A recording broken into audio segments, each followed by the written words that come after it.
तो साल 2025-26 का जो इकोनॉमिक सर्वे आया है ना, वो एक बहुत ही कमाल की बात कहता है। सर्वे का कहना है कि भारत एक मैराथन दौड़ रहा है, लेकिन एक स्प्रिंट की तरह। अब ये सुनने में थोड़ा अजीब लगता है ना, कि मैराथन और स्प्रिंट एक साथ। तो आखिर इसका मतलब क्या है? चलिए आज इसी को समझने की कोशिश करते हैं। देखिए, 2025 का साल भारत के लिए ना एक पहेली जैसा रहा है। मतलब एक तरफ तो इतनी अच्छी खबरें आ रही थी, जैसे कि 7% से भी ज्यादा की रियल जीडीपी ग्रोथ। फिर एसएनपी ने लगभग 20 साल में पहली बार हमारी क्रेडिट रेटिंग अपग्रेड की, और जीएसटी में भी अब तक का सबसे बड़ा बदलाव देखने को मिला। ये सब तो बहुत बढ़िया था, लेकिन सिक्के का दूसरा पहलू भी था। दूसरी तरफ रुपया लगातार कमजोर हो रहा था। अमेरिका ने हम पर 25% का भारी भरकम टैरिफ लगा दिया, और जो ग्लोबल इन्वेस्टर्स हैं वो भी पैसा लगाने से थोड़ा हिचकिचा रहे थे। तो सवाल यही उठता है कि आखिर ये हो क्या रहा है? मतलब एक ही साथ इतनी अच्छी और इतनी बुरी खबरें, ये कैसे मुमकिन है?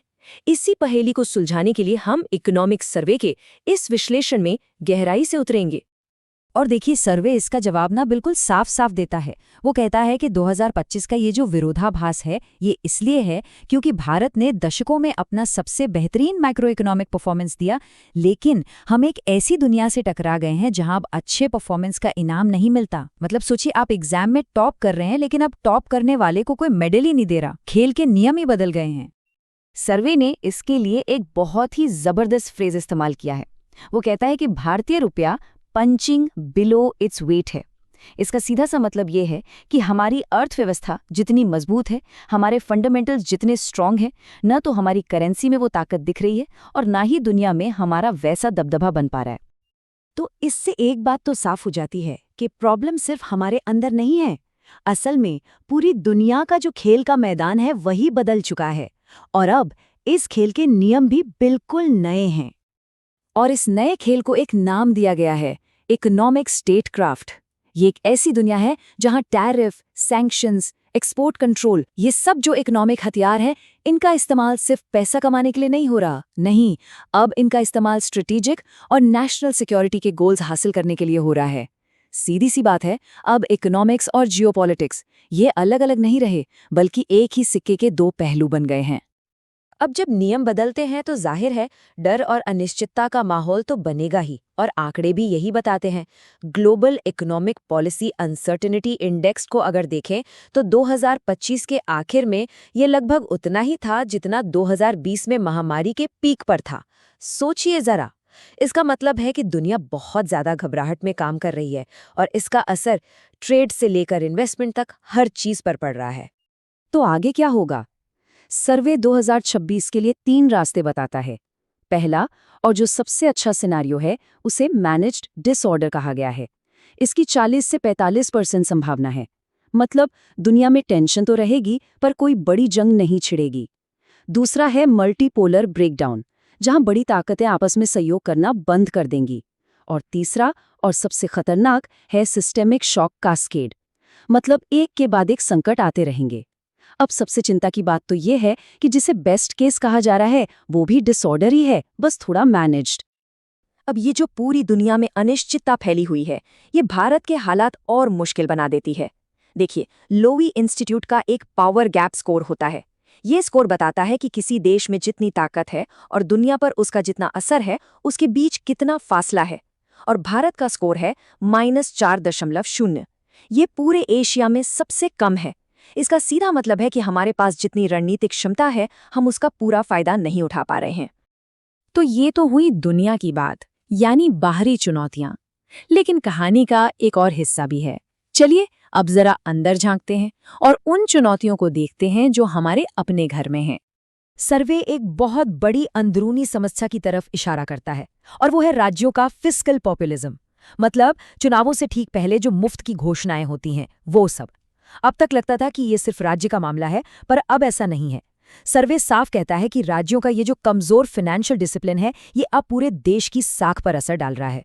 और तो और इसकी वजह से केंद्र सरकार को भी महंगा कर्ज लेना पड़ रहा है। और इसका असर क्या होता है? इसका सीधा असर ये होता है कि पूरे देश में कारोबार करने के लिए जो पैसा चाहिए, जो कैपिटल चाहिए, वो महंगा हो जाता है। मतलब जब राज्य आर्थिक रूप से कमजोर होते हैं तो पूरे सिस्टम के लिए पैसा महंगा हो जाता है। और फिर बिजनेस के लिए ग्रोथ की फंडिंग जुटाना बहुत मुश्किल हो जाता है। अच्छा, अब जरा एक्सपोर्ट्स पर एक नज़र डालते हैं।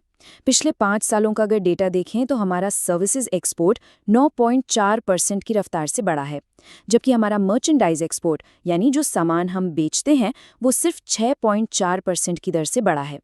तो फर्क साफ है। अब सर्विसेज एक्सपोर्ट बहुत अच्छी चीज है, इसमें कोई शक नहीं। लेकिन सर्वे यहाँ एक बहुत ही जरूरी बात कहता है, वो ये कि जब सर्विस सेक्टर बहुत अच्छा कर रहा होता है तो सरकारों को एक तरह की छूट मिल जाती है। वो लॉजिस्टिक्स, पोर्ट, सड़क जैसी जो बुनियादी कमजोरियां हैं उन्हें नज़रअंदाज कर सकती हैं। वहीं दूसरी तरफ अगर मैन्युफैक्चरिंग को बढ़ाना हो तो आपको ये सब ठीक करना ही पड़ेगा। ये आपको मजबूर करता है कि आप अपनी क्षमताएं बढ़ाएं। तो अब सवाल ये है कि इन बाहरी और अंदरूनी दोनों तरह की चुनौतियों से निपटा कैसे जाएं? तो इसके लिए सर्वे एक समाधान पेश करता है, एक आइडिया देता है, और वो आइडिया है एंटरप्रेन्योरियल स्टेट का, यानी एक उद्यमी राज्य। अब ये एंटरप्रेन्योरियल स्टेट है क्या? इसका मतलब है एक ऐसी सरकार जो प्रोएक्टिव हो, जो सिर्फ किनारे बैठकर नियम बनाने वाले रेफरी का काम न करे, बल्कि वो खुद मैदान में उतरे, रिस्क को मैनेज करे, लगातार नए नए प्रयोगों से सीखे, और अगर कोई गलती हो तो बिना रुके, बिना डरे अपने रास्ते को ठीक करे। ये एक बहुत ही फुर्तीला और भविष्य की सोचने वाला अप्रोच है। और हाँ, ये समझना भी बहुत जरूरी है कि एंटरप्रेन्योरियल स्टेट का मतलब क्या नहीं है। ये स्टेट कैपिटलिज्म नहीं है, जहां सरकार खुद बिजनेस करने लगती है। ना ही ये सरकार का कमर्शियलाइजेशन है। और इसका ये भी मतलब नहीं है कि किसी खास प्राइवेट कंपनी को फायदा पहुंचाया जाए। नहीं, इसका मतलब है बस एक स्मार्ट, एक्टिव और लगातार सीखने वाली सरकार। तो आखिर में ये पूरी बहस, ये सारी चुनौतियां और समाधान एक बहुत ही बुनियादी चुनाव पर आकर रुक जाते हैं। एक ऐसा चुनाव जो सिर्फ आज के लिए नहीं, बल्कि आने वाले कल के लिए भारत की दिशा तय करेगा। और इस चुनाव को समझाने के लिए सर्वे हमारे एक बहुत ही प्राचीन ग्रंथ कठोपनिषद का सहारा लेता है। इसमें एक श्लोक है जो हमें दो रास्तों के बीच चुनाव करने के बारे में बताता है। एक है श्रेय का मार्ग और दूसरा है प्रेय का मार्ग।